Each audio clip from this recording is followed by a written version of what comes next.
على باش نعاونوا الفرقه وحاطين نيميرو دو كونت ديالنا البنكه تما كتستهزئوا بينا كتعطيونا درهم كتصيفطوا لنا درهم ودرهم عملتها دورتموند اللي هي في اوروبا عملتها الرجاء العام اللي فات عملوها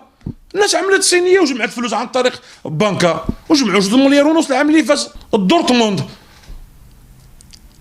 فريق اوروبي هودنا عند الجماهير ديالو 80,000 جمهور جمعوا 100 اورو ولا 200 اورو جمعوا 160 مليون الاورو فلورنتينو بيريز ملي كتحرف له في المسائل الماديه كيولي عند المنخرطين ديالو اللي هما ديالنا حنا المنخرطين ديالنا اللي هما السوسيوس ديالنا كيجمع من عنده 80 100 مليون الاورو كيمشي فيكم مشكل. حنايا بعام اللي فات الله شبرنا فرقه جوج د النقاط وحنا بدينا بالحفير ما جبرتوش حفر دخلتوا المسائل الماليه واش كاين شي واحد غيسرق ناقص 100 مليار وعباد الله ما كتدخلش في العقل هذه ما كتدخلش في العقل ها الكتاب هذا هو الكتاب